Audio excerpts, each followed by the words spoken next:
Hello and welcome to a brand new episode of Autocar India Quick News. Coming up over the next few minutes is your weekly snapshot to all the latest from the world of automobiles. But before we begin, do hit subscribe to the Autocar India channel and press the bell icon to stay notified on all our latest uploads. Let's start the news with the refreshed Audi Q7 which has been launched in India.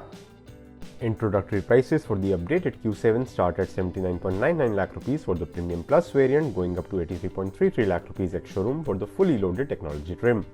The refreshed Q7 gets an exterior makeover with elements like a larger single-frame grille and a reworked front bumper, and there's a pair of matrix LED headlamps as well, which now get a new look for the DRLs.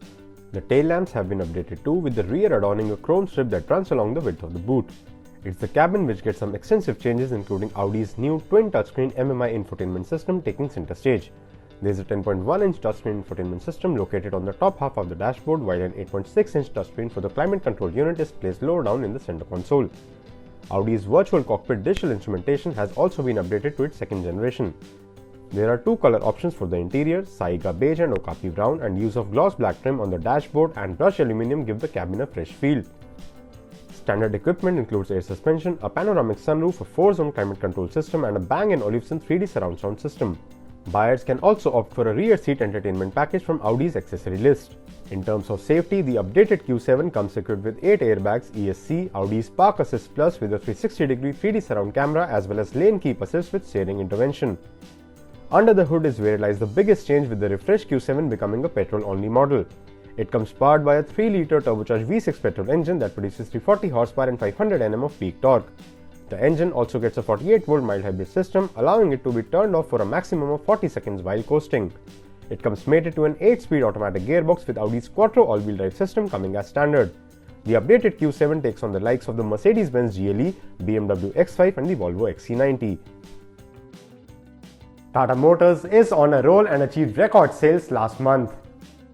Tata Motors sold 40,777 cars in January, clocking the highest sales it has ever achieved in a single month. The company is also confident of reaching the 50,000 unit mark sometime later this year. The big performers for the brand were undoubtedly its SUV models, which comprise the newly launched Tata Punch, the Nexon, Nexon EV, Safari and the Harrier. Out of the total sales, the Punch subcompact SUV crossed the 10,000 unit mark, while the Harrier and Safari collectively sold close to 8,000 units, taking the total SUV sales to over 28,000 units. On the other hand, the Tiago and Tigor CNG, which were launched on January 19th, achieved combined sales of 3,000 units and contributed to over 42% of the total sales of these two models. Interestingly, Tata's range of electric vehicles, which include the Nexon EV, Tigor EV and the fleet-only Express T EV, also sold their highest ever in a month, going home to 2,892 buyers. Moreover, big demand for the Nexon EV has also led to a waiting period upwards of 6 months at a number of locations across India. A majority of the bookings, however, are from Maharashtra, as the state government extended the incentive scheme that was supposed to end on 31st December 2021 to now go along until 31st March 2022. Tata Motors is also gearing to introduce a high-range version of the Nexon EV with a bigger 40.2 kWh battery pack in the coming months that is likely to sell alongside the existing 30.2 kWh version.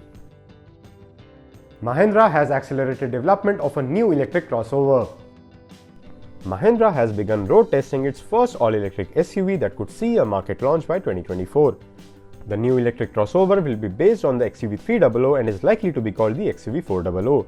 The electric crossover is likely to feature a sealed-off grille, a charging port on the left front fender and unique blue accents to differentiate from the combustion engine model.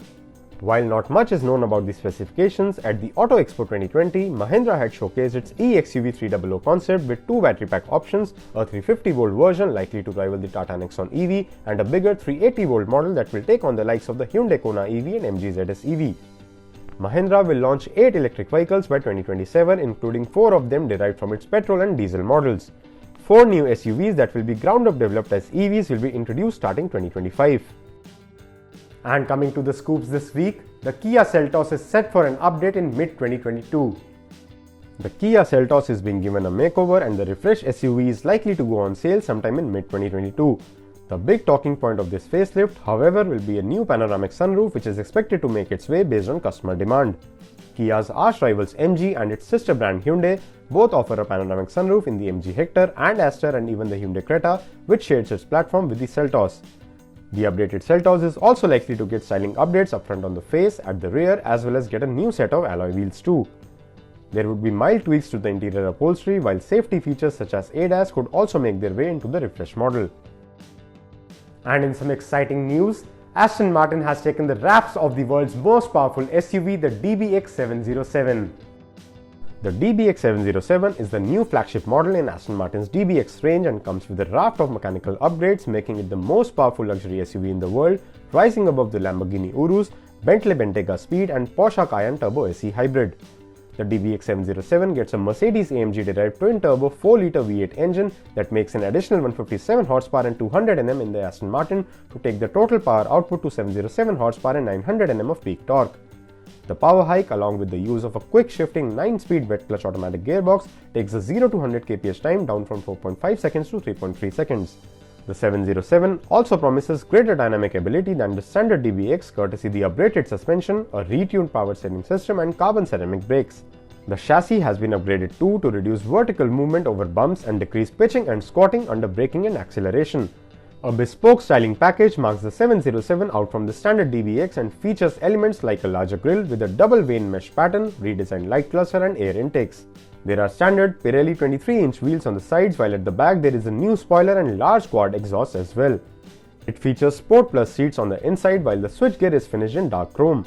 The 707 also gets a new drive selector panel, allowing the driver to toggle between the driving modes without needing to go to the touchscreen. And coming to two-wheelers now, Triumph has hiked prices of the Trident 660. The introductory ex-showroom pricing of 6.95 lakh rupees for the Triumph Trident 660 has been hiked by 50,000 rupees, with the motorcycle now being priced at 7.45 lakh rupees ex-showroom. The new prices have come into effect from February 1st. Following the price hike, the Trident 660 costs significantly more than the Kawasaki Z650, priced at 6.24 lakh rupees, but is still a lot less than the Honda CBR 650R that comes priced at 8.68 lakh rupees ex-showroom. The Trident 660 is the most affordable naked motorcycle in Triumph's India portfolio and comes powered by a 660cc inline triple engine that makes 81 horsepower and 64 Nm of peak torque. The engine comes mated to a 6-speed gearbox with an optional bi-directional quick shifter that can be added as an accessory.